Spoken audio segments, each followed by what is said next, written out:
जैसे महात्मा बुद्ध ने अपने गृहस्थ धर्म को छोड़ करके और वो उस वाले धर्म पे चल पड़े, तो पत्नी का पालन नहीं किया, बच्चे का नहीं किया, लेकिन उनको कोई पाप नहीं लगेगा, क्योंकि उससे भी बड़ा काम किया ना उन्होंने। उस स्थिति में छोड़ सकते हैं, उसमें पाप नहीं लगेगा। जैसे श्री अरविंद ने अपनी पत्नी मृणालिनी को छोड़ के और वो साधना में लग गए, तो वैसे तो गीता कहती है कि अपने कर्तव्य का पालन करना चाहिए, भी शादी की है तो पत्नी का तो ध्यान रखना ही चाहिए, पर उनको पाप नहीं लगेगा, क्योंकि उन्होंने उसके बदले में बहुत बड़ा पुण्य अर्जित किया। जैसे माता पिता की सेवा करनी चाहिए, घर परिवार की सेवा करनी चाहिए, लेकिन स्वामी जी ने माता पिता को छोड़ के घर से भाग गए, तो उनको पाप नहीं लगेगा, क्योंकि उन्होंने एक माता पिता को छोड़ करके फिर करोड़ों माता पिता की सेवा की, पूरी भारत माता की सेवा की। तो केवल उस स्थिति में तो हम अगर अपना कर्तव्य कर्म छोड़ के उसमें लगे हैं तो पाप नहीं लगेगा।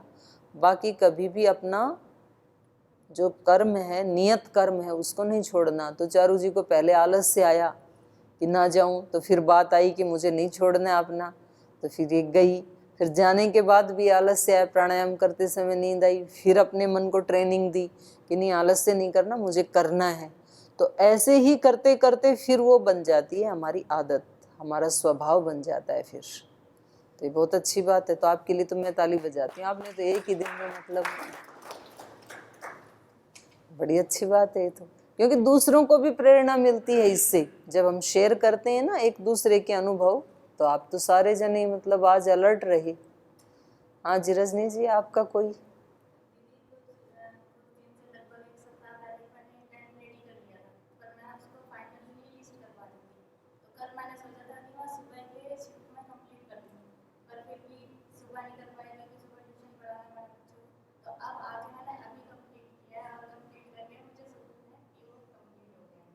तो आपको कंप्लीट करके बहुत अच्छा लगा।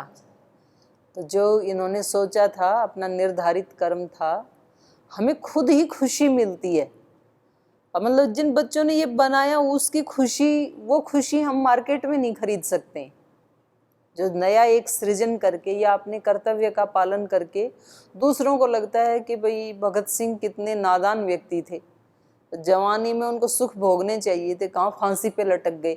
लेकिन भगत सिंह को जो आनंद मिला उसकी हम कल्पना नहीं कर सकते, क्योंकि उनको अपना ये लगता था कि मेरा यही कर्तव्य कर्म है कि मैं भारत माता के लिए, आज़ादी के लिए अपने आप को आहूत कर दूं। चलो बहनों का तो बड़ा अच्छा रहा। हाँ जी, और आप में से आगे वालों में से, देवी देवताओं में से कुछ शेयर करना हो, कुछ आपको ध्यान रहा हो?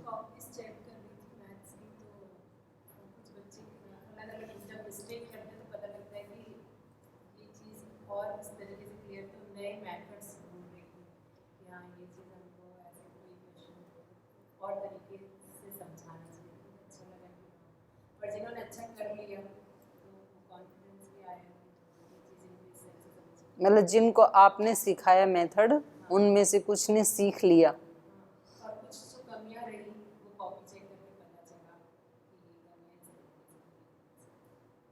कि नहीं, इसमें आपको कहाँ प्रसन्नता मिली? लेकिन जो आपने सिखाया उनमें से कुछ ने सीख लिया, तो इससे आपको प्रसन्नता मिली कि मैंने जो बताया था। हाँ, बेटर रिजल्ट आएगा। जी जी, बहुत अच्छी बात है। इधर से भाइयों की टीम में से आपके कोई अनुभव हो? जी शुक्ला जी। रात दीदी 9 बजे व्यवस्था बिजली की खराब हो गई थी, तो मैंने रजिस्टर करानी चाहिए थी कंप्लेन, मगर रात में तो नहीं हो पाई।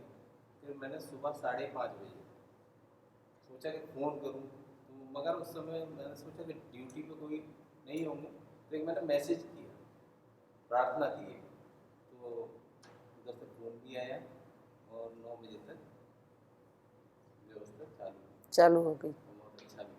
तो आपको अच्छा लगा? आपको लगा कि बिजली खराब हो गई यदि, तो इसको ठीक करना मेरा कर्तव्य कर्म है और मुझे जितना जल्दी हो सके इसको ठीक करवाना चाहिए। लोग ड्यूटी पे आएंगे तब तक कि मुझे इंतज़ार नहीं करनी चाहिए। और वहाँ कोई मेरी बात को सुने ना सुने, पर अपनी तरफ से तो कम से कम एक मैसेज तो कर दूँ मैं। तो जब हम ऐसे सजग होते हैं तो फिर हमें प्रसन्नता मिलती है। और ये भी हो सकता है कि वहाँ कोई ना भी सुने, हो सकता है, तो भी अपनी तरफ से हमने यदि कर दिया तो हमें फिर उसकी ग्लानि नहीं होती है। चलो बहुत अच्छी बात है। हाँ जी, और किसी का अनुभव है? अरविंद जी का, आपने क्या क्या काम किया आज सुबह से? सुबह 5 बजे उठा। हाँ,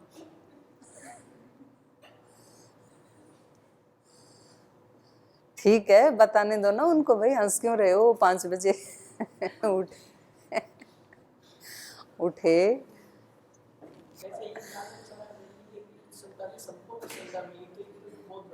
हाँ, ये तो बहुत बड़ा कार्य है। इनका एक शब्द सुनते ही कितने लोगों को प्रसन्नता मिली देखो। तो क्या पहले लेट उठते थे क्या भाई? पहले उठते थे तो आलस से आ जाता था। हाँ, तो आज मैं 5 बजे उठा, उसके बाद सो जाता। सोया नहीं तो पहले सो जाते थे कभी? तो आपने क्या सोच के नहीं सोए आज? क्या सोचा आपने? क्या याद रहा आपको? आलस से नहीं करना। जब यहाँ बच्चे, छोटे छोटे बच्चे भी 4:30 बजे उठ जाते हैं, तो हमें इतना तो करना चाहिए, कम से कम 5 बजे तो उठ जाएं, ऐसे सोचा आपने? इतना तो हमारा भी ये कर्तव्य कर्म बनता है ना। नियत कर्म वही तो होता है हमारे आसपास वाला ही। तो जब इतने छोटे छोटे बच्चे बेचारे रात को देर से सोते हैं, वो उठ जाते हैं 4:30 बजे, और हम सोए रहें, तो हमारी आत्मा को प्रसन्नता थोड़ी मिलेगी। फिर हम भी उठ करके थोड़ा प्राणायाम करें, कुछ दौड़ लगाएं, व्यायाम करें, कुछ तो करें, ध्यान करें, कुछ भी करें, सफाई करें। चलिए, बहुत अच्छी बात है। हाँ जी, आपको प्रदीप जी कोई आपका अनुभव शेयर करना चाहेंगे? तो मैंने कल शाम से शुरुआत की थी।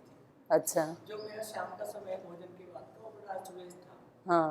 अभी कुछ महीने पहले मेरी तबीयत ज़्यादा खराब होने से तो मेरा पढ़ाई का रूटीन था, और 2-3 और क्रियाएं करने का रूटीन था, वो रुक गया था।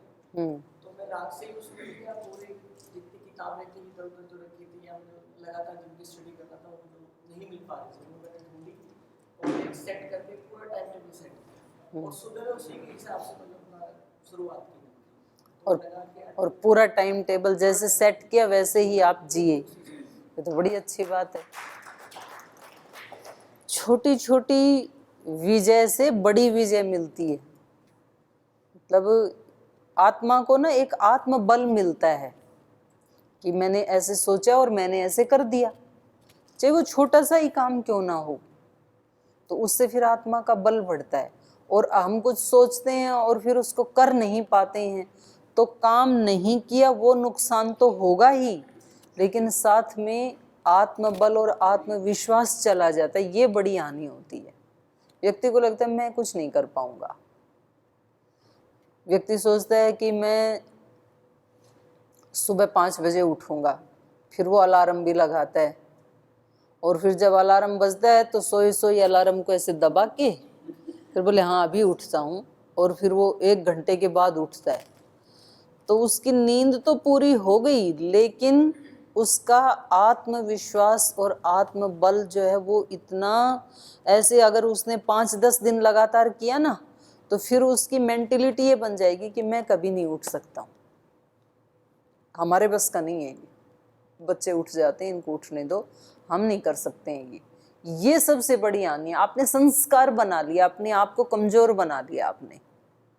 और यदि हमने छोटा सा भी किया, आपने उस समय आलस्य को हटा करके, आपको भले ही खूब अच्छी नींद आ रही थी, तो आपने ये सोचा कि आज तो मतलब अपने जो मैंने प्रतिज्ञा की थी उसको तो मैं पूरा करूँगा, फिर भले ही मैं दिन में सो जाऊँ अगर शरीर में कोई थकान है, लेकिन इसको अपने वचन को झूठा नहीं करूँगा।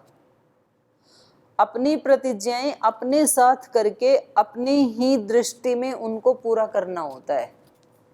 जो महान लोग होते हैं ना, तो दूसरे कोई नहीं देखते, छोटे छोटे संकल्प लेते हैं और अपनी ही दृष्टि में उनको पूरा करके अपने आत्मबल को बढ़ाते हैं। फिर तो दूसरे को तो क्या पता मैंने क्या प्रतिज्ञा की थी, और दूसरा देख भी नहीं रहा है और दूसरे को पता भी नहीं मैंने क्या सोचा था, पर मुझे तो पता है ना। तो मेरी दृष्टि में मेरा आत्मबल, माने अपनी दृष्टि में कभी व्यक्ति को नीचे नहीं गिरना चाहिए। जो अपनी दृष्टि में नीचे गिर जाते हैं ना, उनको कोई दुनिया में उठा नहीं सकता है फिर।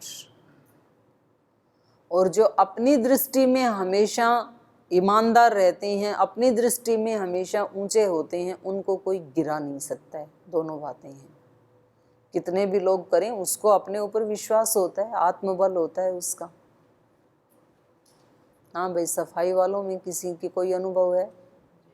हाँ बताइए। दीदी आज जो सफाई की है ना, साल में पहली दफा दीदी ने आज ऐसा बोला भैया अच्छी सफाई।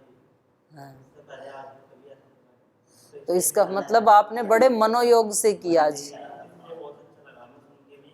हाँ, और करते समय भी तो आपको अच्छा लगा होगा, आनंद आया। मैं भी ये बताने वाली थी इन लोगों को कि आज सबसे अच्छे से आज सबसे अच्छे से मैंने पूरा चेक किया इन लोगों के जाने के बाद। तो देखो, वो ही कर्म है, रोज करते हैं, उतना ही टाइम लगता है, तो उससे आपको भी खुशी मिली और दूसरे को भी। तो उन्होंने भी आपको एक पॉजिटिव एनर्जी भेजी कि आपने बहुत अच्छा काम किया, तो इससे अपनी आत्मा का बल बढ़ता है और अपनी दृष्टि में भी हम बहुत प्रसन्न रहते हैं। ये तो बड़ी अच्छी बात है, आपकी भी तालियां।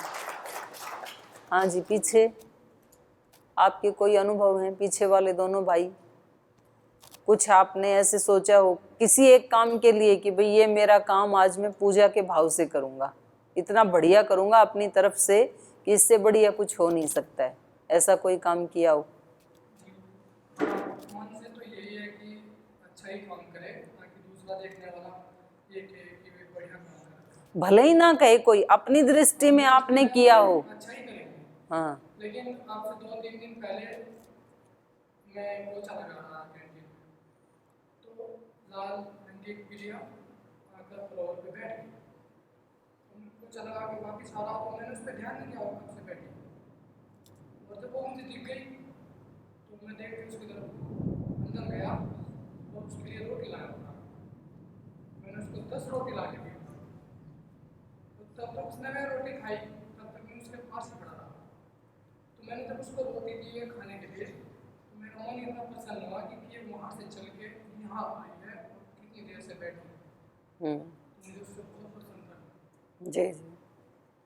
और ये सोचा कि अभी 11:30 बजे है, यहाँ टॉयलेट रह रही है, एक मन में आया छोड़ देगा, लेकिन जो सोचा मन था वो कहने लगा नहीं, इसको भी करनी है। करने के बाद मुझे पूरी प्रसन्नता मिली। चलो, बहुत अच्छी बात।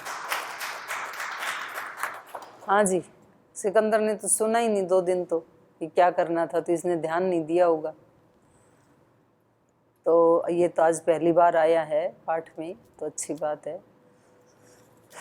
जो हमारे नियत कर्म हैं उसमें बस हमें ये ही कोशिश करनी है कि जो मेरा काम है ना, मेरे को अलग से पूजा करने की ज़रूरत नहीं है। मैं अपने काम को ही पूजा, काम को भी पूजा बनाऊंगा। ये नहीं है कि काम के अलावा पूजा नहीं करूंगा। हम करें, ध्यान भी करें, उपासना भी करें, प्राणायाम भी करें, जो भी करें, पर जो काम हमें करना है उसको, उसमें 2 ही ध्यान रखने हैं हमें। एक तो कर्तव्य कर्म को कभी छोड़ना नहीं है, पहली बात। दूसरा, उसको मैं अपनी तरफ से जितना अच्छे से अच्छा कर सकता हूँ, मतलब ऐसे तो कोई सीमा तो है नहीं, हो सकता है कि कोई दूसरा व्यक्ति उससे भी अच्छा बना दे, पर अपनी तरफ से ये कोशिश करनी है कि मुझे अपनी पूरी ताकत लगा देनी है इसमें, कल के लिए नहीं छोड़ना कुछ भी। आचार्य जी बोलते हैं कि जो शक्ति हमें भगवान ने दी है, आज उसको पूरी की पूरी खर्च कर डालो, कल के लिए मत बचाओ, तो कल भगवान और देगा, उससे ज़्यादा देगा। और यदि आज बचा ली हमने, तो कल वो भी हमारी छीन ली जाएगी। जैसे हम कोई कस्सी या कोई वो कुदाली लाते हैं बाजार से, तो जब हम उससे काम करते हैं तो काम करते करते उसका रंग कैसा हो जाता है? वाइट हो जाता है, चांदी जैसी हो जाती है कस्सी, जिससे रोजाना काम करते हैं ना। या एक चाकू लगा लो आप, रोजाना जिससे काम करते हैं, काटते हैं, तो वो चाकू कैसा हो जाता है? बिल्कुल सफ़ेद हो जाता है। और एक चाकू हम लाए और लाके हमने अलमारी में रख दिया, उससे एक दिन भी नहीं काटा हमने, तो 2-3 साल के बाद वो चाकू क्या हो जाएगा, जंग लग जाएगी। तो नष्ट तो दोनों को होना है, एक काम करते करते घिस जाता है, वो सफ़ेद भी हो जाता है, घिस भी जाता है, लेकिन तो नष्ट तो दोनों को होना है। लेकिन एक तो इतनी सेवा करके नष्ट हुआ तो उसको बड़ी प्रसन्नता होगी, और एक ऐसे रखे रखे ही नष्ट हो गया तो उसका कोई यूज ही नहीं है संसार में। तो हमारे शरीरों को नष्ट तो होना ही है, लेकिन एक वो महापुरुष होते हैं कि जो दूसरों को भी खुशियां देके जाते हैं और अपनी आत्मा को खुशी देते हैं, और दूसरे ऐसे महा आलसी होते हैं जो ना तो उनको तृप्ति मिलती है और ना वो दूसरे को खुशी देते हैं, तो वो हमेशा फिर टेंशन में रहते हैं। और क्या करते हैं, वो अपने नियत कर्मों में उनकी दृष्टि नहीं होती है, दूर दूर का देखते हैं। बोलते हैं ना, दूर के ढोल सुहावने होते हैं, दूर कहीं ढोल बजे तो लगता है बड़ा अच्छा लग रहा है, और अपने आस पास आके बजने लगे तो फिर कान बंद करते हैं, फिर वो कान में चुभने लगते हैं। तो हमें दूसरों के काम बहुत अच्छे लगते हैं कि हम भी वैसा करें, और हम अपने वाला जिसका आपको अच्छा लग रहा है उस व्यक्ति से पूछो उसने उस काम में कितना समय और शक्ति लगाई है, तब कहीं जाके वो उस काम में एक्सपर्ट हुआ है। तो हमें दूसरे की होड़ नहीं करनी है, माने पर धर्म को हमें नहीं अपनाना है, और पर धर्म को अपनाएंगे तो उल्टा पलटा होगा, हम वो कर भी नहीं पाएंगे। तो भगवान ने हमारे लिए जो नियत किया है उस धर्म को ही, उस कर्म को ही हम इतना श्रेष्ठ बनाएं कि मतलब वो भगवान भी उसको देख के खुश हो जाए। इंसान की तो बात ही छोड़ो, और इंसान से कभी भी बड़ाई लेने की सोचना मत। कोई प्रशंसा कर दे तो बहुत अच्छी बात है, बोनस है वो, लेकिन हमने उनकी प्रसन्नता के लिए वो काम नहीं किया। नहीं तो व्यक्ति को ये भी टेंशन हो जाती है कि जी कल मैंने इतना अच्छा काम किया तो कल तो बड़ाई कर दी थी इन्होंने, फिर आज भी इतना अच्छा किया तो आज तो कुछ बोले ही नहीं। तो जब कुछ बोलते ही नहीं है तो ठीक, हम भी अपने ऐसे उल्टा सीधा मार देंगे। ऐसे नहीं सोचना, क्योंकि दूसरे व्यक्ति की चित्त की स्थिति उसके हाथ में है। वो हमारी प्रशंसा करे या ना करे, हो सकता है कि आप बहुत अच्छा कर रहे हैं लेकिन दूसरे के चित्त की स्थिति उतनी अच्छी नहीं है, तो वो आपके अच्छे काम को नहीं देख पा रहा है। तो वो उसकी कमाई वो जाने, उसका काम, उसका धर्म उसके साथ। लेकिन हमने जो इतने अच्छे से किया, पूजा भाव से कार्य को किया, तो हमारे मन को जरूर प्रसन्नता मिलेगी। तो कई बार ऐसे होता है कि बॉस तो टेंशन में रहते हैं और जो एम्प्लॉयज़ हैं वो बड़े आनंद में रहते हैं। ऐसे होता है कभी कभी। कभी ऐसे होता है कि बॉस बड़े आनंद में रहता है, एम्प्लॉयज़ बेचारे घुटते रहते हैं।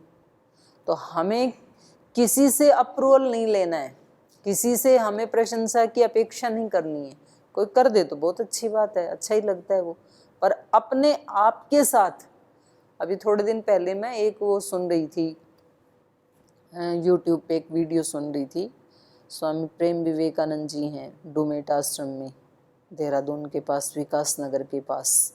तो वो संबंधों के बारे में बोल रही थी, तो उन्होंने एक बहुत अच्छी बात कही। उन्होंने बताया कि हमारा अपने साथ बहुत मधुर संबंध होना चाहिए। व्यक्ति का अपने आप के साथ जो संबंध होता है ना, वो मधुर नहीं होता है।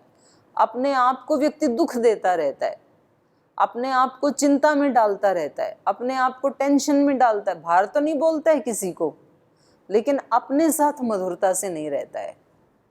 इसलिए अपने आप को पूर्ण, भाई दूसरा आपको सम्मान दे या ना दे, आप अपने आप को भरपूर सम्मान दें। दूसरा कोई आपसे प्रेम करे या ना करे, आप अपने आप से 100% प्रेम करें। कोई दूसरा आपको शाबाशी दे या ना दे, आप अपने आप को बहुत शाबाशी दें। दूसरे की दृष्टि में आप ऊंचे हैं या नहीं हैं, लेकिन अपने आप में आप बहुत उच्च स्थिति में रहें। अपने आप के साथ हमारा बहुत मधुर संबंध होना चाहिए, और फिर उसका प्रभाव ये होता है कि दूसरों के साथ भी हम संपर्क में आते हैं, तो जो अंदर होता है ना, उसका कहीं ना कहीं फिर वो बाहर भी आता है। जैसे हम कंप्यूटर के ऊपर कोई वो टाइप करते हैं, एप्लीकेशन जैसे बनाई आपने, और फिर उसका प्रिंट आउट निकाला तो उसमें एक कोई त्रुटि थी, एक प्रिंट आउट निकाला तो उसमें त्रुटि आ गई, तो उसको हमने ठीक किया कि ये त्रुटि है, तो हमने यहाँ ठीक कर दिया ना उसको। फिर हमने दूसरा प्रिंट आउट निकाला, उसमें भी त्रुटि है, दूसरे को भी ठीक किया, तीसरा निकाला, चौथा निकाला, 10 प्रिंट आउट निकाल दिए, 10 के 10 में त्रुटि है। तो हमें लगता है कि 10 बार तो ठीक कर लिया, ये तो ठीक होती ही नहीं है। लेकिन वो ठीक कब होगी? ठीक करना कहाँ था? सॉफ्टवेयर में ठीक करना था। जो सॉफ्टवेयर में है वो हार्डवेयर में आता है, हार्ड कॉपी में तो वही आएगा। तो ठीक कहाँ करना चाहिए था? सॉफ्टवेयर में करना चाहिए था, वहाँ करना, कंप्यूटर में करना चाहिए था, तो एक ही बार में ठीक हो जाते। फिर उसके चाहिए आप 50 प्रिंट आउट निकालो। तो पहले हमें ठीक अंदर करना होता है, फिर बाहर हमारी क्रियाओं में, हम बाहर की क्रियाओं को ठीक करते रहते हैं और फिर हम कहते हैं ये तो खुश ही नहीं होते हैं। खुश इसलिए नहीं होते, आप ही खुश नहीं हुए ना अंदर से। तो हमें ठीक अपने अंदर करना है। जहाँ कहीं भी हमें ऐसे लगे कि कहीं कोई त्रुटि है, प्रसन्नता नहीं मिल रही है काम की, तो हमें ये चेक करना चाहिए कि पहले मैं सॉफ्टवेयर को चेक कर लूँ। दूसरे व्यक्ति हमारे को अप्रसन्न कर नहीं सकते हैं, उनमें ये ताकत नहीं है। हम जब भी अप्रसन्न होते हैं, दुखी होते हैं, तो वो कहीं ना कहीं त्रुटि हमारे सॉफ्टवेयर में होती है, मन में, प्राण में, विचार में, भावना में। और मुझे अपने आप को दुखी नहीं करना है, ये मेरा सबसे पहला नियत कर्म है। स्वकर्म कहा था ना हमने, स्वकर्म माने आत्मा का कर्म। तो सबसे पहला तो धर्म स्वकर्म मेरा यही है कि मुझे अपने आप को बिल्कुल ठीक रखना है। ये मेरी जिम्मेदारी है, दूसरे की नहीं है। आप बोलेंगे कि जी ये ऐसे ऐसे करते हैं तो क्या करें, फिर हम तो ठीक रहते हैं, लेकिन ये दूसरे वाले प्रसाद दे देते हैं तो उससे दिमाग खराब हो जाता है। फिर वो तो मिलते ही रहेंगे, फिर आपको कहीं ना कहीं कोई ना कोई तो मिलता ही रहेगा। तो अपने आप को ठीक करने की, वो बस में लिखा होता है ना एक वाक्य कि सामान की जिम्मेदारी यात्रियों की खुद की है भाई, ड्राइवर की नहीं है। आपका सामान कोई उठा के ले जाए, कोई चुरा के ले जाए, हम जिम्मेदार नहीं हैं। आप अपने सामान की खुद रखवाली करें। तो आपके अंदर की प्रसन्नता को कोई छीन के ले जाए तो आप क्या कर रही थी उस समय? आपके सुख चैन को कोई दूसरा छीन के ले गया, चोरी करके ले गया, तो आप क्या कर रही थी? आप ही जिम्मेदार हैं आप। तो उसको या तो ढूंढ के लाओ या तो नई उत्पन्न करो, वो आपकी जिम्मेदारी है। तो और कोई आपका प्रश्न है तो आप पूछ सकते हैं। पीछे के जो 3 दिन के पाठ हुए उसमें आपका कोई प्रश्न है, कुछ पूछना है आपको?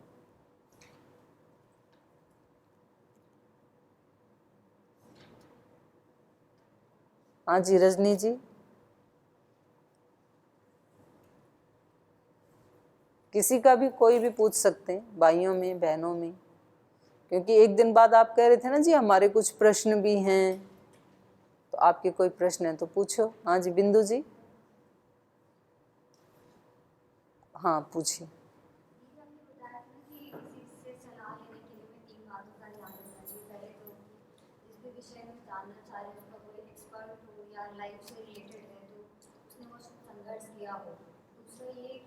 हमारे प्रति कैसा भाव है। तीसरा आपने बताया, तीसरा पॉइंट किया है मतलब कि 3 बातों का ध्यान रखना है। अच्छा, तीसरी कौन सी बात है जिसका हम ध्यान रखना है? तो एक तो उसकी इंटेंशन हमारे प्रति अच्छी होनी चाहिए, एक वो उसका एक्सपर्ट होना चाहिए, एक हमें भी उसके ऊपर विश्वास होना चाहिए। हमें ये लग रहा है पूछ तो रहे हैं लेकिन पता नहीं इसको पता है कि नहीं पता है, पता नहीं इसकी दवा काम करेगी कि नहीं करेगी। जिस डॉक्टर के पास जाते हैं ना, तो गुरु में और वैद्य में जितना विश्वास और श्रद्धा होती है तो उतना ही जल्दी ठीक होते हैं हम। तो कई बार ऐसे लग जाता है कि भाई इस डॉक्टर के पास आए हैं, ट्राई कर लेते हैं, पता नहीं ठीक होंगे कि नहीं, तो फिर कम चांसेस होते हैं ठीक होने के। तो उसके ऊपर हमारा अटूट विश्वास होना चाहिए। एक व्यक्ति, एक गांव का व्यक्ति, उसको बहुत दर्द हो गया पेट में रात को, और डॉक्टर तो बहुत दूर था, तो वो बेचारा रात को ही फिर उसके घर गया उसको, क्योंकि हॉस्पिटल में तो बंद हो जाता है रात को। तो रात को पहले तो उसने खोला ही नहीं डॉक्टर ने, वैद्य ने घर, मुश्किल से खोला, बोले जी मेरे पेट में दर्द है। बोले आप कल आना, आपका चेकअप किया जाएगा। बोले जी कल तो मैं बचूंगा तब, कुछ तो दो मेरे को, क्योंकि मुझे तो बहुत तेज दर्द है, इसलिए मैं आपके घर आया हूँ। तो उन्होंने नींद में ही एक दवा लिख दी एक कागज के ऊपर, और बोले ये दवा है, बोले ये ले लो और इसके 15 भाग करके 15 दिन खा लेना। अब वो बेचारा गांव का व्यक्ति था, वो पेपर लाया। अब उसको उसने तो लिख के दिया था कि ये दवा है और इसको 15 दिन खा लेना। उसने आकर के उस पेपर के 15 टुकड़े किए और रोजाना एक एक खाता गया। और फिर बोले मेरे को बताना आप 15 दिन के बाद। वो 15 दिन के बाद डॉक्टर के पास गया। बोल जी आपने जो दवा बताई थी उससे मैं बिल्कुल ठीक हो गया। तो बोले कि दिखाओ वो दवा कौन सी दी थी मैंने। बोल जी वो तो मैंने खा ली। बोले वो पेपर तो होगा। बोले वही तो दवा थी, वो तो मैंने खा ली 15 दिन में और मैं तो ठीक हो गया। तो बोले ये समझाने के लिए, क्योंकि उसको ये नहीं पता कि इसमें लिखा है वो खाना है, उसने सोचा यही दवा है। तो उसको ठीक उस कागज ने थोड़ी किया, उसके विश्वास ने कर दिया, उसकी श्रद्धा ने कर दिया। तो ये बहुत बड़ी बात होती है। तो चलिए आपका और कोई भी प्रश्न होगा तो उसको फिर कर लेंगे। आज की चर्चा को यहीं विराम देते हैं। आप सभी का बहुत बहुत धन्यवाद।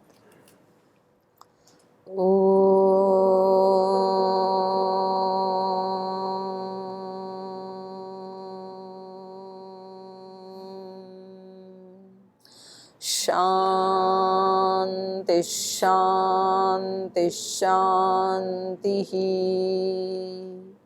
श्री गुरुभ्यो नमः।